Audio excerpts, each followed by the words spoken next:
Seville oranges are originally from Southeast Asia, but they were brought to Spain in the 10th century, and the Spanish spread them throughout the world all the way through the 14th, 15th centuries and beyond. In Greece, these drought-resistant ornamental trees line the streets everywhere, from every small village to urban centers like Athens, Volos, and Thessaloniki. The fruit of these trees cannot be eaten directly. It needs to be preserved into marmalade because they're extremely bitter, but they're very, very high in pectin, so they make beautiful marmalade. In Greece, they also make a spoon sweet with these oranges. But most people know or associate marmalade with the UK. They're absolutely mad about it. Paddington Bear lives on it. And most of their oranges are imported to this day from Spain.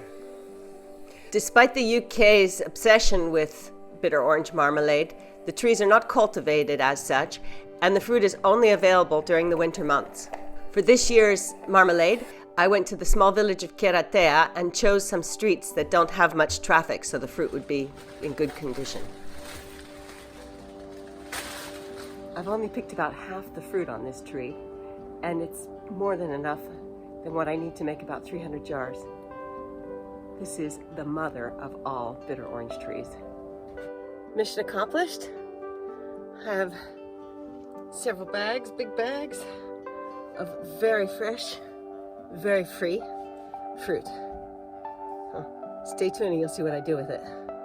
I won't be going out to the island until tomorrow morning, so it's really important that I park in the shade wherever I go so the fruit doesn't get damaged. I encourage you to subscribe down there in the right-hand bottom corner. Just push it. Thanks. The more years I live post-cancer, the more committed I get to eating completely organic, or as organic as I possibly can. And that just doesn't exist on KS, so I'm here to buy my supplies for the next month.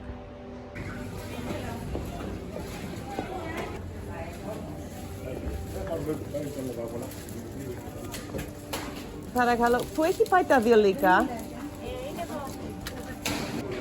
Μάλιστα. Okay. Ευχαριστώ πολύ. Wow. What? They've completely expanded it. And gluten-free section. I am so excited.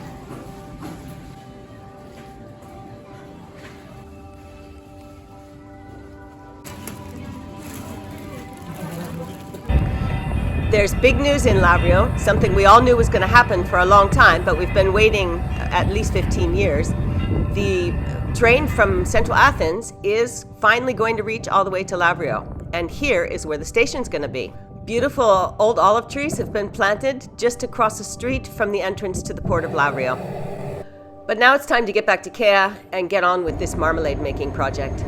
Dicky Doo is happy to see me and follows me around for the first couple hours.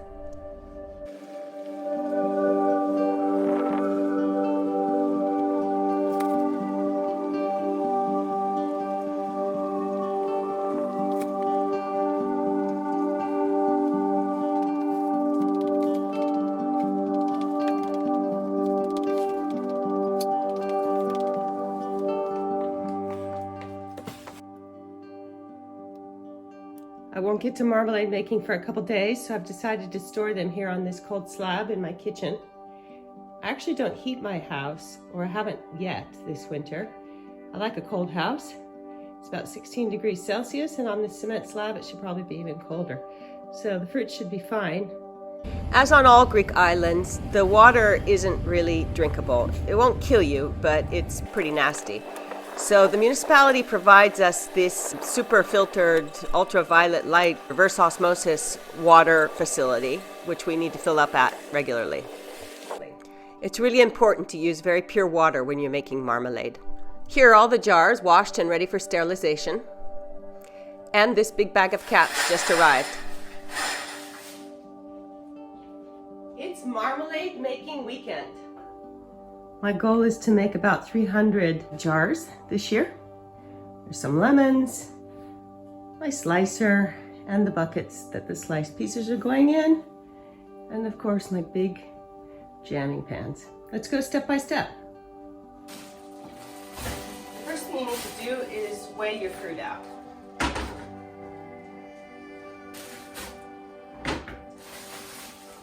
recipe I'm doing is with 6 kilos of oranges. I'm using only the most ripe fruit. If there's even a little bit of blemish or softness, I'm not going to put it in the marmalade. The most important thing is having top quality fruit.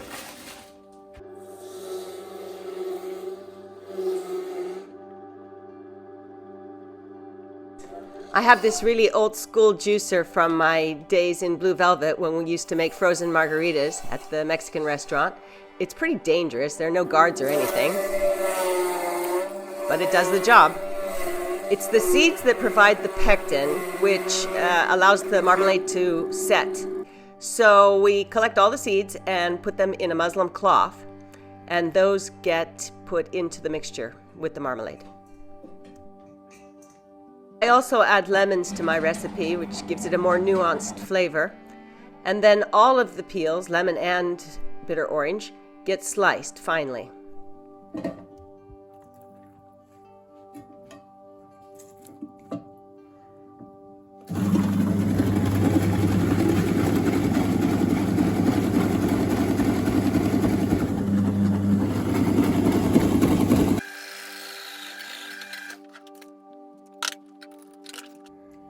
Here are the sliced up oranges and lemons that have been soaking in their own juice and water since last night. The recipe that I have adapted, and other recipes that I've read, say that the soaking should not be done in a metal bowl. It should be done in plastic or glass. I'm not quite sure why that is. I'm just following directions and doing it in plastic. After nearly 2 decades of making marmalade every January, I found one of the secrets is to not add too much water. Just enough to cover it, and not even. Cover it when it's being pushed down, let's say. And then overnight it soaks up all that extra water. And that way it doesn't take that long to boil off. Well, it takes a couple hours, but it doesn't take that long. And it stays chunky. So it's just been transferred. I'm about to turn it on. And you can see it's not that liquidy. The pits are in there. If I squeeze it, you can see pectin coming out already. And with boiling, even more will come out. So let's get on with it. Here are the tools you'll need for the cooking part of the process.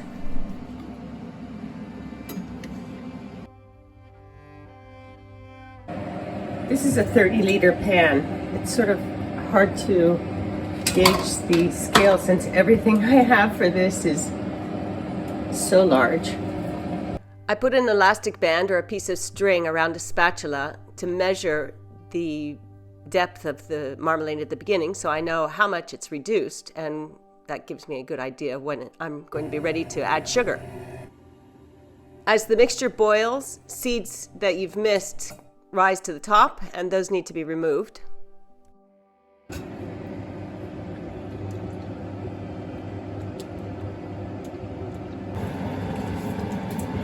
At this point, it's boiled for about an hour, and you can see that the pectin is starting to show up. This sort of goopy stuff is pectin. The bag is still in here, but I'm going to take it out in a bit. Maybe in about 10 minutes. Let it cool, and then squeeze all the remaining pectin out of it. Check it out, you can see. If I give it a squeeze now, what I'm talking about.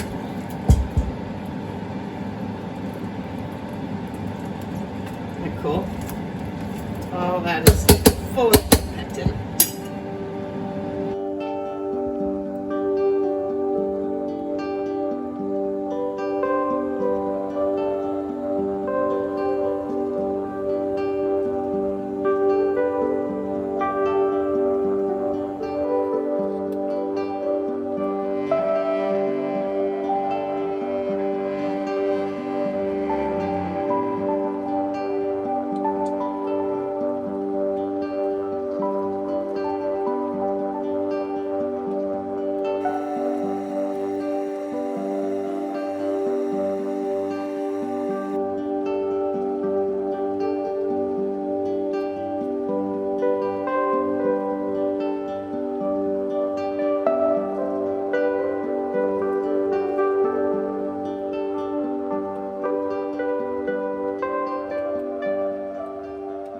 So I cut 2 bowls, and then the next day I came in, that was yesterday, Saturday, and I boiled it off and bottled 127 jars of marmalade. And then after I finished with that, I sliced 2 more bowls for today.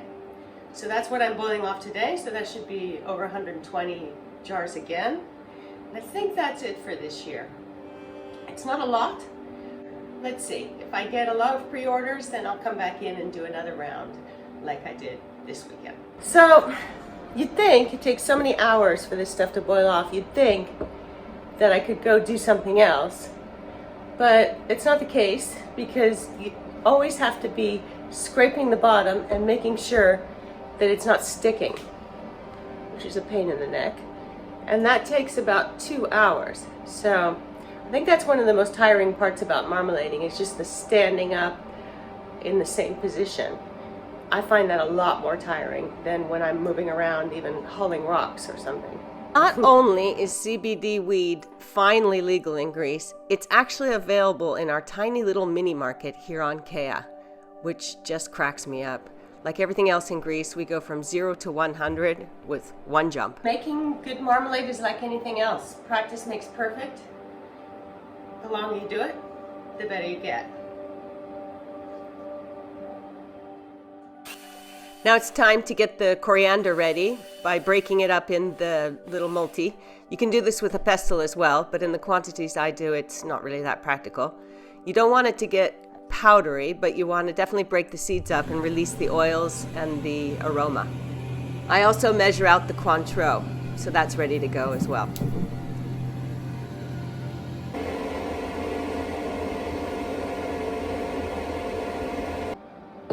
How do I know it's ready for the sugar to go in? Experience helps, but I don't want it to be overcooked. I think I'm there. Got plenty of pectin, and the fruit is still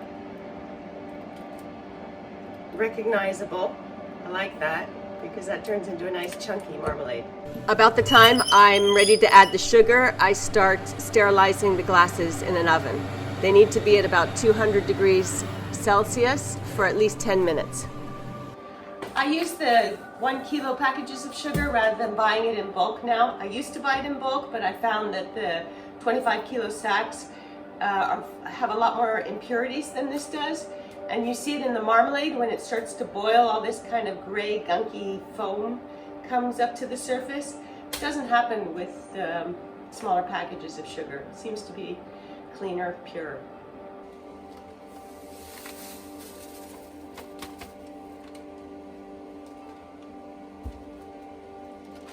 I add 1 kilo at a time, making sure that it's completely absorbed before adding the next kilo. It's easy to get big lumps in the bottom if you're not careful.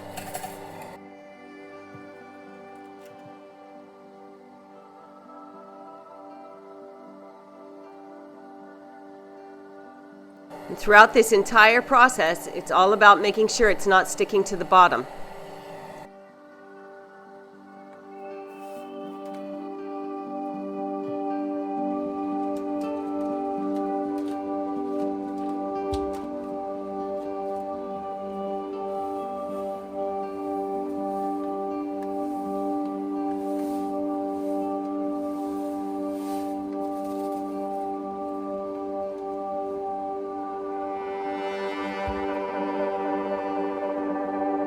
Now that all the sugar's in, it takes on a beautiful translucent color, and it's time to turn the heat way up.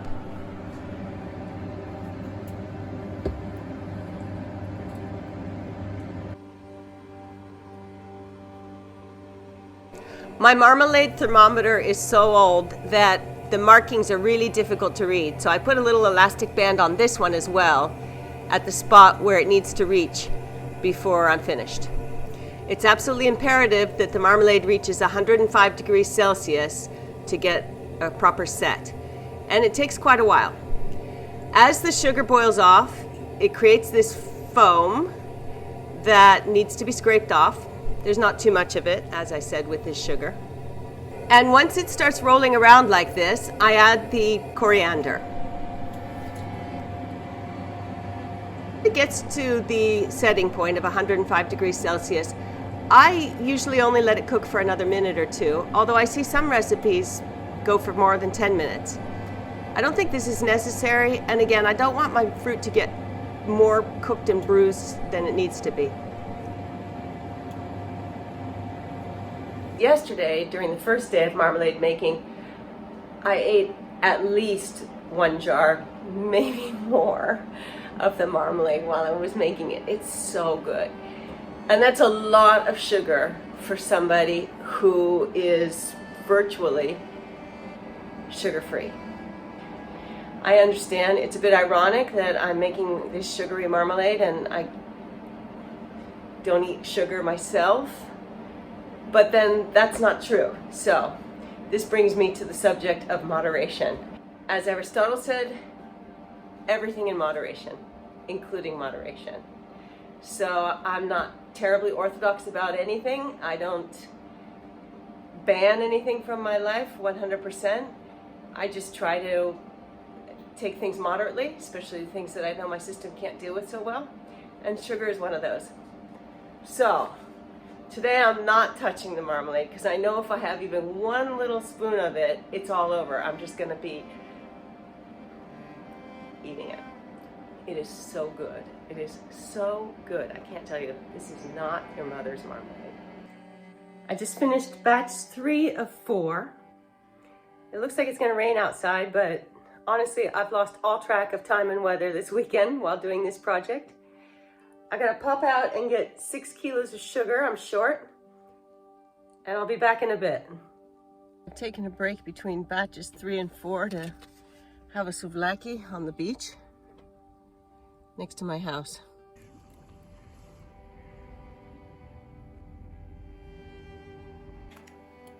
This is the stuff I made yesterday. So pretty, chunky. You can see the coriander seeds, and it has set. Okay, we're here. This is the final batch.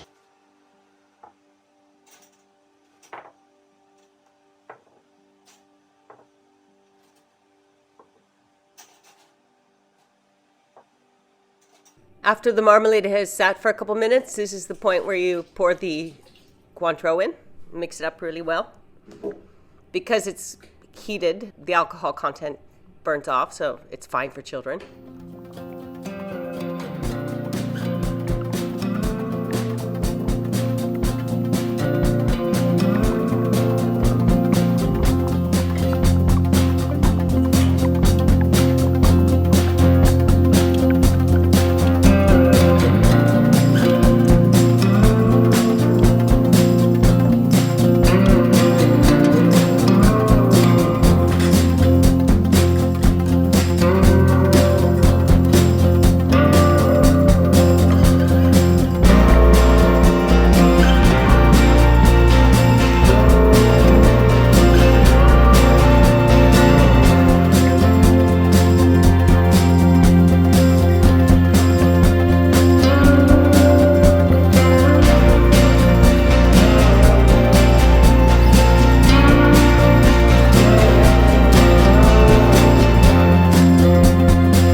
I am finished for the weekend, and I'm feeling a real sense of accomplishment.